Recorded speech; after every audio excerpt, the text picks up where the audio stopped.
Jay, a question about the pace of play initiatives that you spoke about. Some of those ideas have been bandied about for years. I've spoken with Gary Young about them years ago. For them to go through now seems to indicate that there must be a lot of player buy-in. I wanted to know if that is indeed the case, and then if you could talk me through the mechanisms of how it passed through the players, or are there further hurdles? Does it have to pass the Player Advisory Council? What else has to happen before these become official policy? Well, preceding this time today, we had a recent board meeting where this topic was on the agenda, and we laid out these recommendations, and they were fully supported by the board.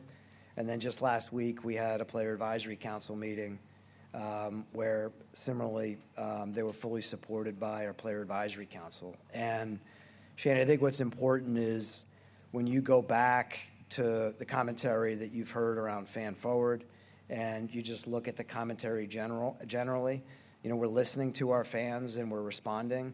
And clearly this is something where they'd like to see improvement. And to my earlier comments about our players, I think you probably heard some of this from Justin and Colin earlier. I think there's a real commitment from players across the board to make certain that we're doing everything that we possibly can to improve. And these 3 steps are just a start. And for anybody that wants to learn more, I would encourage you to spend time, you mentioned Gary, with Gary Young, Tyler Dennis, Billy Schroeder, the team that is working on this every day and has been for some time. This is, it's easy to identify the problem. It's a little bit harder to find the solution just given the depth and breadth of everything that goes into pace of play, but we are committed to finding the right solutions and making progress on that front. Jay, you just mentioned possibly assimilating certain aspects of LIV Golf into the tour product. What specific elements interest you from LIV, and is the team element of LIV one of the potential holdups of the negotiations? Listen, I think I've shared our position today. I've shared it in the past, and I think at this point I don't have any additional information to share beyond what I'm optimistic about. What I'm energized by specifically is the momentum that we have with our fans. And I would go back to 3 elements of the remarks that I made.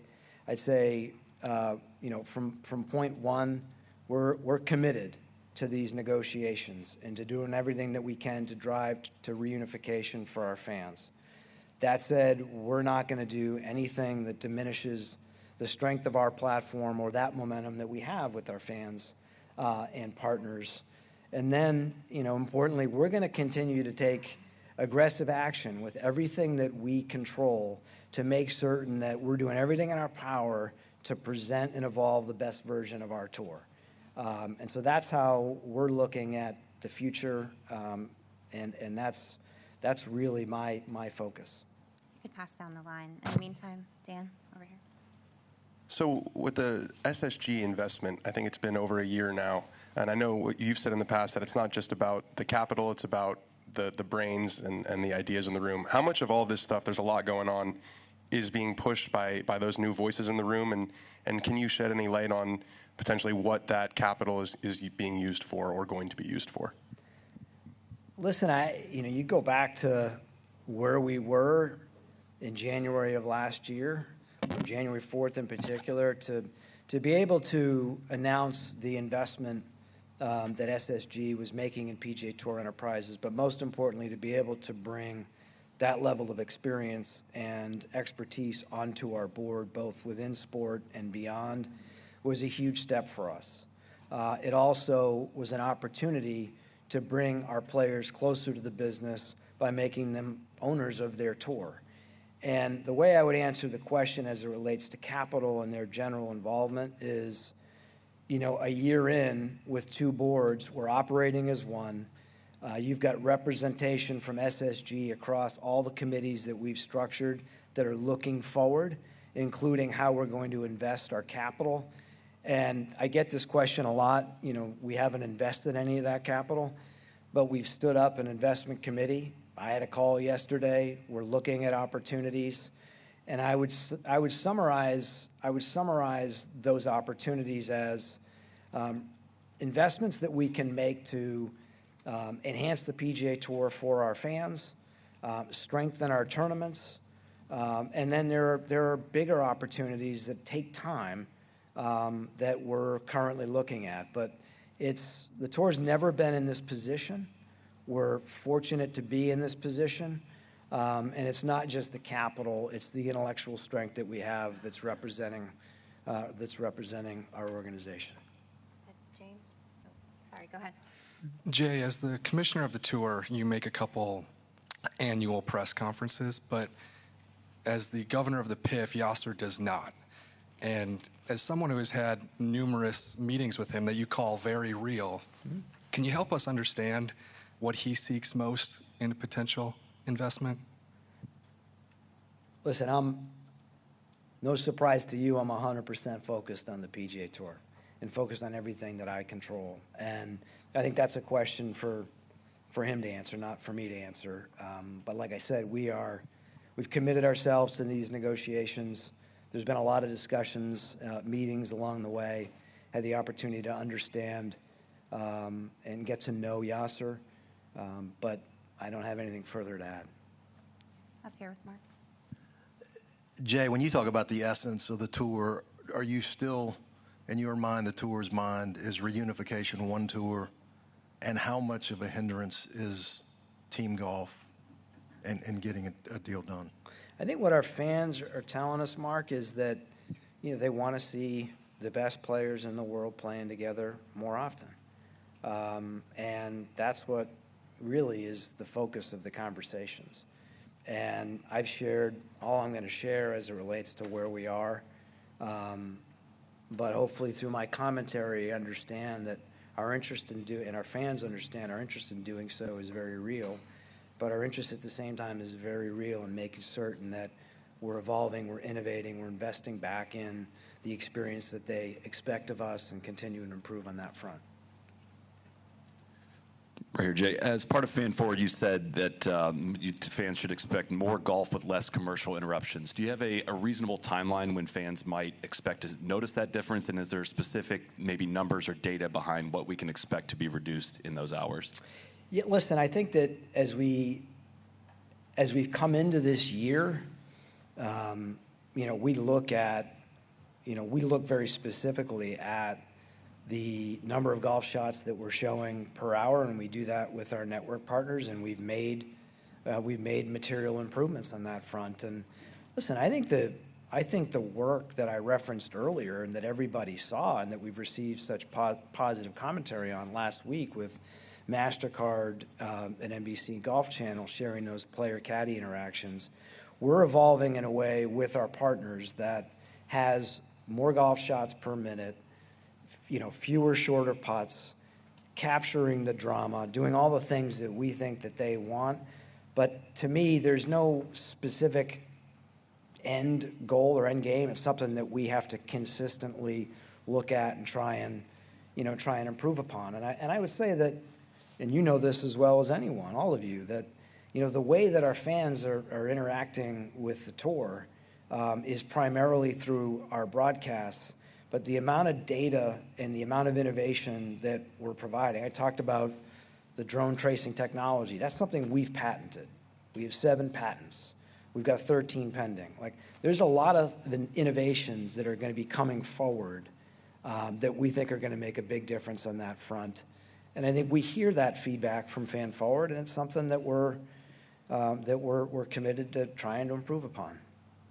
Go, Bob, and then James and Gabby, please. Right here, Jay. Hey, Bob. 2 separate topics, if I could. First, you mentioned again about trying to bring the best players back together. What's been the challenge with that? How much of the discussions is trying to figure out the best way to do that? Bob, I stated our position on that. We're committed to these negotiations, and there'll be a day when we can specifically talk about the end result and how that's been addressed, hopefully. But right now, I've given you exactly what our focus areas are. If I could just follow Yeah. on the pace of play that you mentioned where you're going to release some data later.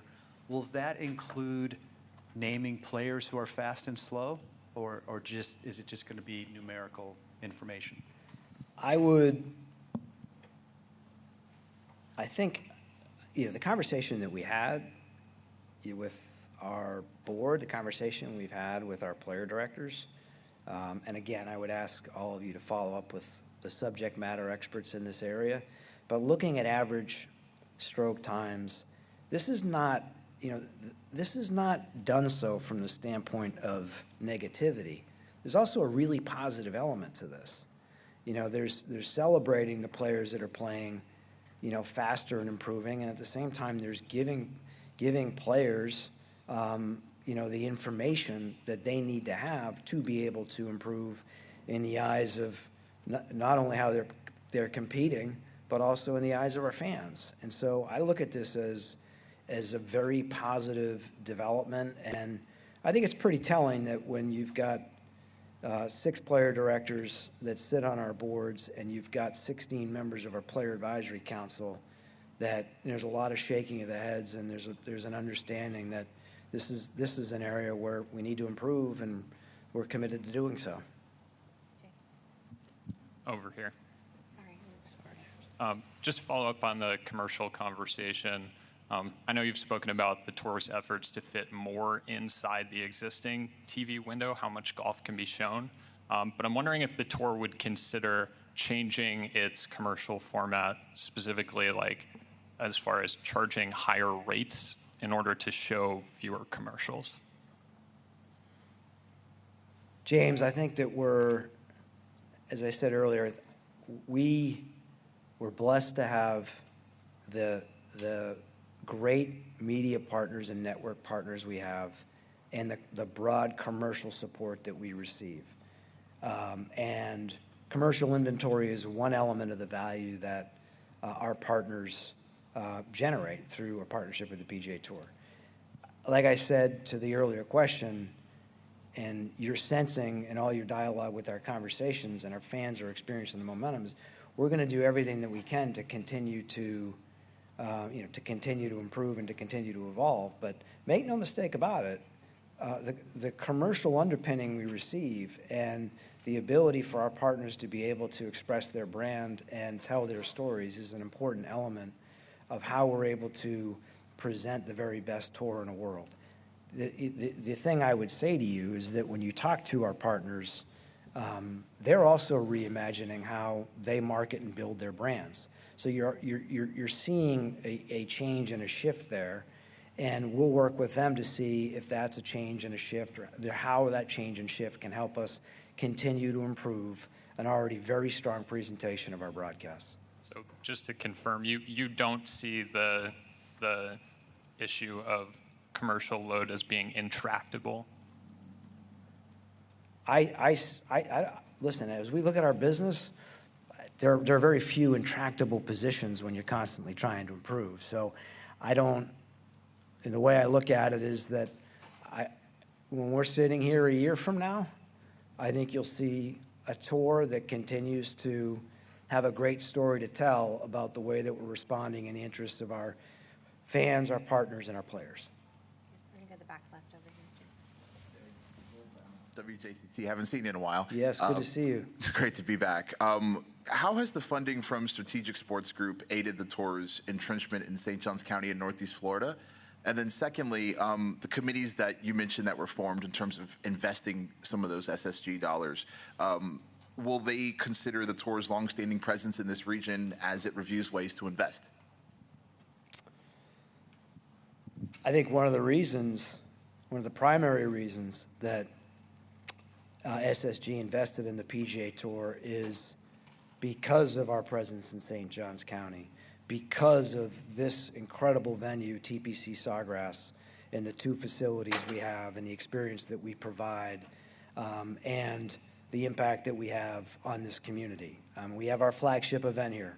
We're all here today looking forward to the 4 days of competition and the 51st playing of the Players' Championship. So that is as solid can be. And, I think any investment that we're making as an organization ultimately has a huge impact on the presence that we have here in St. Johns County. And I would say, again, a lot of these changes take time. Like if you look at PGA Tour Studios, we just opened it on January 1st.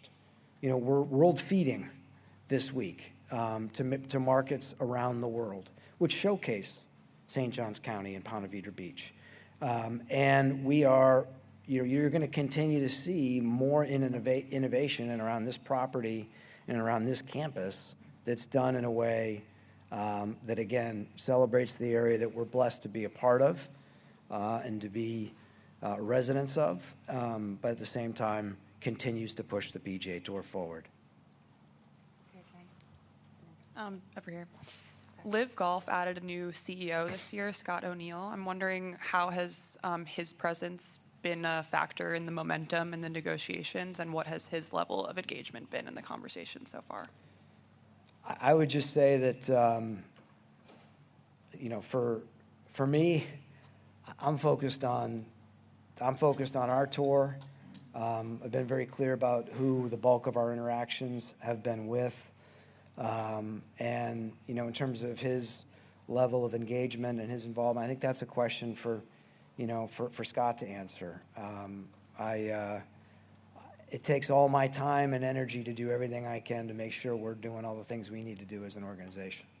If elements of LIV Golf are potentially going to be added to the PGA Tour structure, I imagine the CEO of that league would have a say in maybe which elements are the most important or have been the most impactful. So how do you go about determining what gets added? There are a lot of elements to these conversations, a lot of layers to these conversations, and again, we're in the midst of them, and I don't really have any specifics to add to that. Come over here to Todd. Jay right here. Hi. Of course, sadly, we lost Grayson Murray last year. Can you speak to the commitment? What is the tour committed to in regards to players who may be struggling with mental health issues like depression and anxiety right now? Yeah, Todd, I would just, I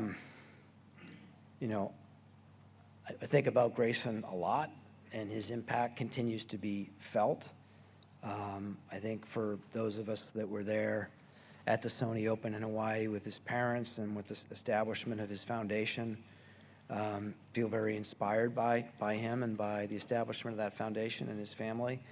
And listen, Andy Levinson and our team continue to add resources and make certain that we're providing all the resources we can, for our players, so that, should they want to talk to someone, should they want to engage, that we as an organization are putting them in a position to do so. And I think the recent addition of Dr. Julia Amato to our team and seeing her so present at our tournaments has been one additional positive step that we've taken. But it's obviously it's a subject that we, something that we're constantly reassessing and making certain we're doing all we can. Over here with Mark. Hey, Jay, over this way. Obviously, the fans' biggest gripe with the division, so to speak, between you guys and LIV are the best players playing together. I'm just curious if internally you guys have had discussions at all as this has gone on, because I think in the fans' view this is dragging on, to create a pathway for some of these players to play in some events prior to a full unification agreement coming. Mark, I don't have any additional information to share beyond what I've already shared. I think it's very clear that the focus is our commitment to the negotiations.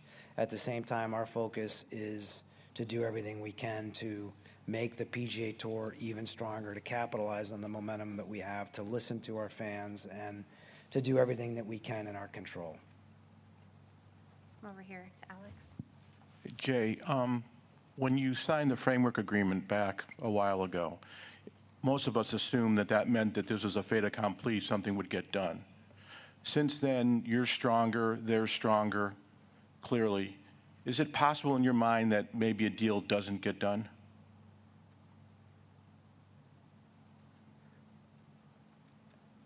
Alex, I think that when you're committed to something and you're committed to try and get to reunification and do so for our fans and for the game, I mean, that's all you can commit to a process, and that's exactly what we're doing. At the same time, you know, we're going to continue. We've demonstrably and objectively gotten stronger, and we're going to continue to get even stronger as we go forward. So I get the basis of the question, but that's our focus. Right here to Gene, please. Jay, did you ever imagine when this whole seeking of reunification started that it would go on this long? And secondly, what kind of have you gotten much feedback from players about their own mindset of fatigue over this taking as long as it has? Our players are excited about, when you talk to our players, they're excited about the strength of the tour, their involvement in in their leadership with the change and the evolution that we're in the midst of. Competing at the Players' Championship this week, I think all the players are focused on is winning this great championship. And that was the case last week. And so I think the players understand that as an organization, we just have to focus on the things that we control. And we've got to be highly aware and highly adaptive to, you know, a dynamic marketplace, a dynamic expectation from our fans. So if I may just follow up, Jay, to the question about do you sense any sense of fatigue at all from the players about the length that this has taken? I sense that our players are energized by the opportunities that they have on the PGA Tour. That's all I sense. Let's do Doug and then Keith, please. Two things, Jay. You talked a lot about momentum today. Where do you think it started? You can talk about the survey, and there's been a lot of emphasis on it, on the competitions and the broadcast. Was there a moment that you felt things turning? Well, listen, last year when we were together, I talked very specifically about, you know, our commitment to our fans. And listen, as I said up front, I think there's no question that, you know, when you look at the fact that you've experienced disruption, what we've done and where I sense the momentum is that as we move forward in concert with our players, with our partners, and with our fans front and center, you know, the ability for us as an organization to, you know, adapt to change. So you go back to 2020, in June of 2020, when we established PGA Tour University. Like, that was a moment where I'd say, you know, this sport is all about meritocracy and earning your way. And the sport's getting younger and more athletic. And to be able to create a program that was going to allow for the exceptionalism at the collegiate level, now the global pathway level, to, you know, for talent to move forward, for talent regeneration, to the commitments that we made to open PGA Tour studios, recognizing the global nature of our membership and the global reach of our tour, and to be able to have the ability in a changing world to have as much control as you can have, to storytell, to build our stars, to, you know, go back to 2019 when I was at the PNC Championship talking to Mike McCarley about this concept that was TGL, to, you know, the early days of, or pre-COVID, talking about Netflix in full swing. And that takes time to develop and to materialize. So much of the momentum that I feel today is the momentum that I know we're going to be talking about next year and 2 years and 3 years. But I would say that it all comes back to our players. And, you know, our players coming together to strengthen the tour and to do so in a way that put us in a position to move forward and to be able to focus on the things that we control. And that's something that we remind ourselves of every day, and that is at the essence of our momentum. And secondly, the fans are telling you they want to see the best players play together more often. How much is more often? How many tournaments do you think that is? Can you get to that number without a deal? And if so, do you need a deal? Listen, I share what our priorities are. I've shared what our position is. Look at the players in the field this week. Look at how they got here. Look at some of the ones that you won't be in this room, that will be in this room 3, 4, or 5 years, the next generation of stars. That's why this is the greatest tour in the world, and that's why our priorities are placed in the manner that I've said they are. Right here. Jay, it was 5 years ago this week that we lost a Players' Championship. What do you recall from particularly that Thursday when you went from trying to press through with this to maybe we can play without fans to we can't play? Listen, I shared our priority. No, I'm just kidding. Listen, I'm getting you.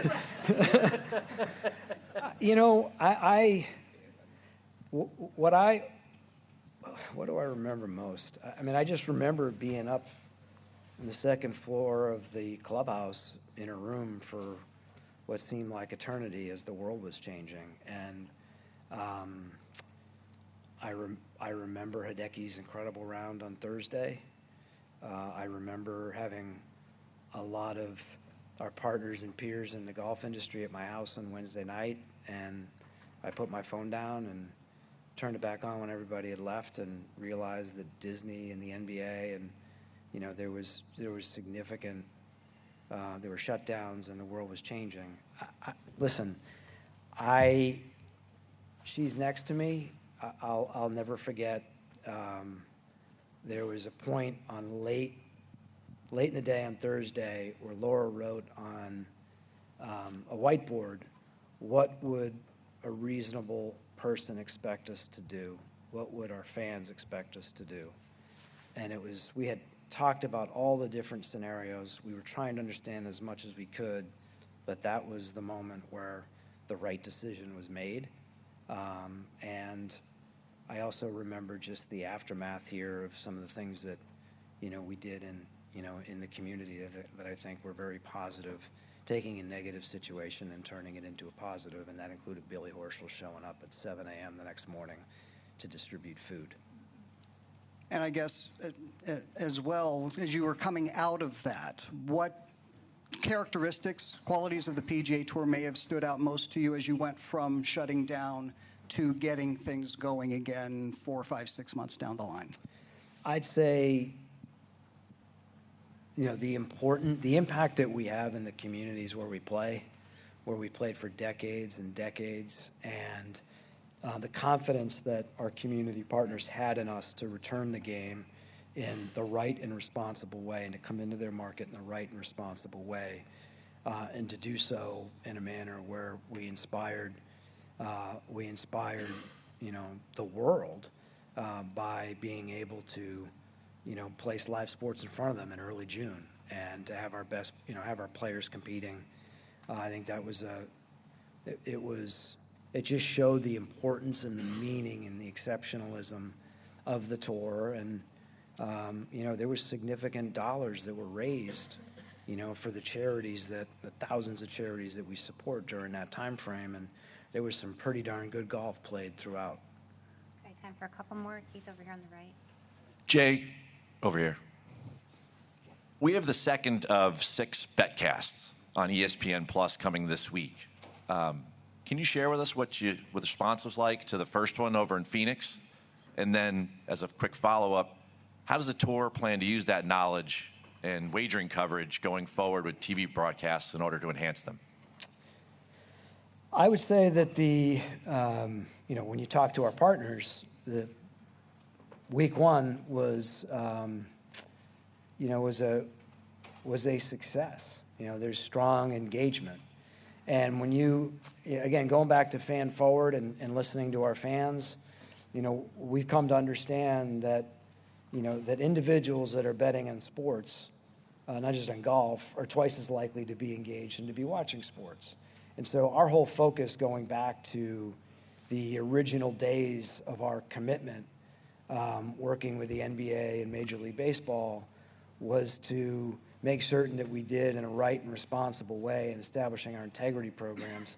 And so all that has led us to a place where, you know, you're just seeing us continue to try new ways to incorporate that and do so in a way that we think is productive to the overall viewership or fan experience. And listen, betting is I don't know about anybody else here, but when I was a young kid just going to the putting green, I mean, it's inherent in our sport. But what's most important for us is to make certain that we do so and we operate in a manner that protects the values of the game and the integrity of our organization. And I feel very, I'm very pleased with the way that we've developed so far on that front. John, and then if you could pass it up when you're done. Yeah, Jay.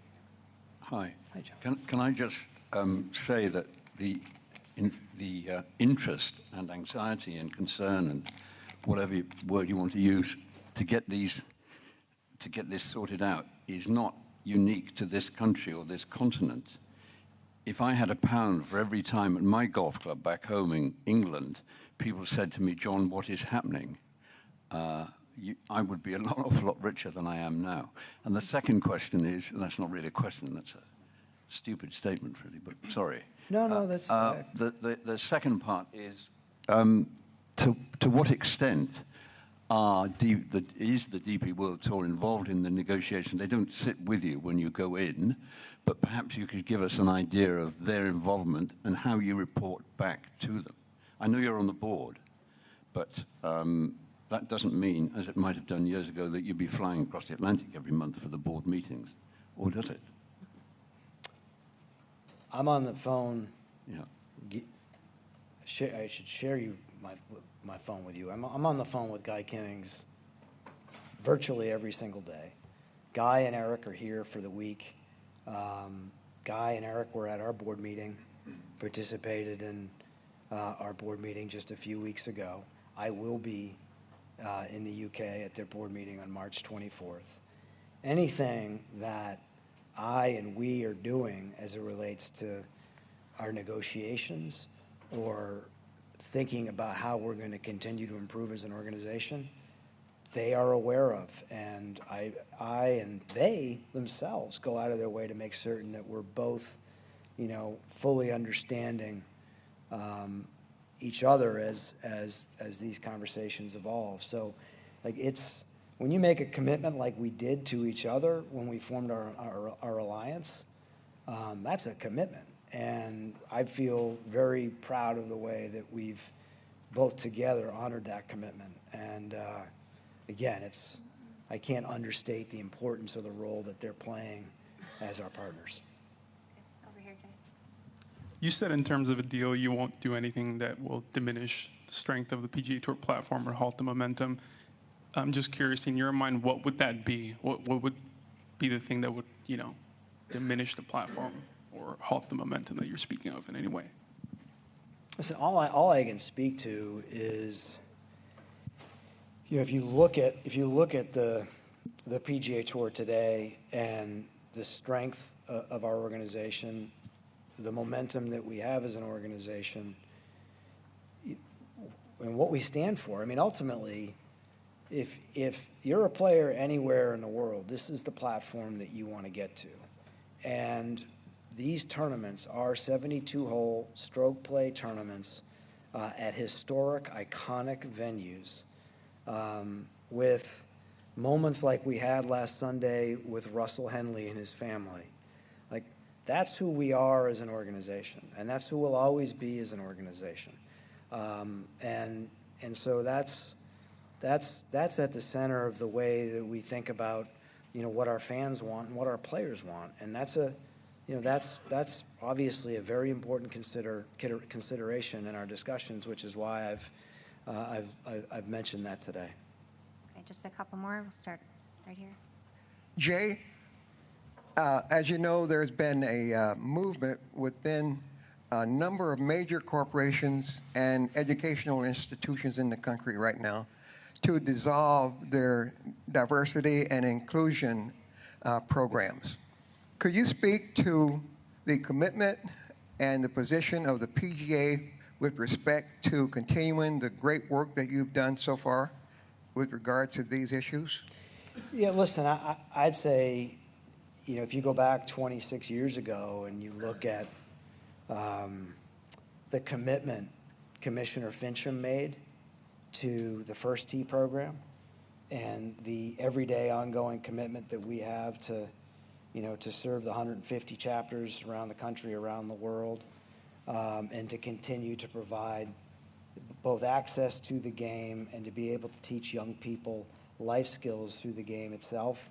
To me, that's one of the most successful youth development programs in the world, and we continue to invest our time and our resources. We just completed a $200+ million campaign to move First Tee forward. And, as a global organization, as a global tour, having diverse backgrounds, diverse experiences in our building, continuing to add to the strength and continuing to be there representing our organization as we think about how we're going to continue to evolve, has been and will continue to be a very important part of this organization. Two more here, please, and then we'll finish up. Jay, you mentioned you're launching the World Feed this week.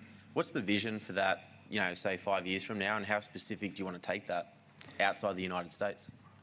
So, listen, this week we're showing every player, every shot live, which is something that we can only do through PGA Tour Studios. And listen, if you look at on a per capita basis, you look at the number of fans in Norway that love Victor Hovland. You look at the following that Hideki has in Japan.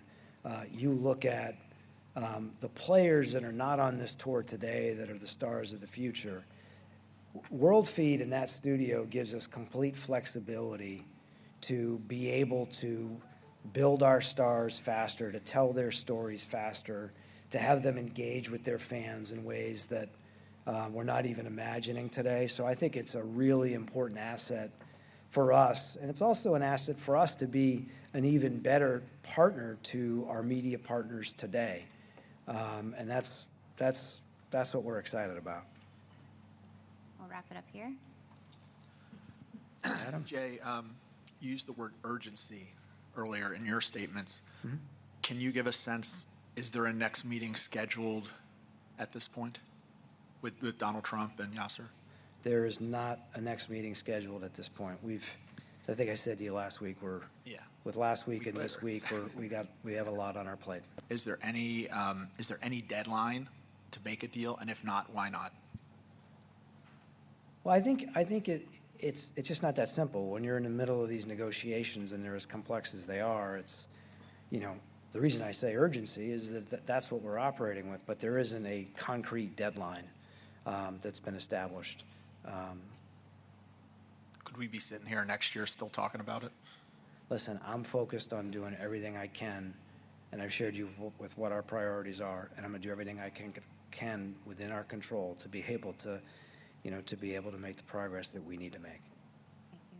Jay, any parting thoughts before we let you go? Thank you for your time. No, thanks everyone for your time, and we're going to have an awesome Players Championship, and look forward to showcasing this event to the world. So thank you very much. Thank you. Thank you all.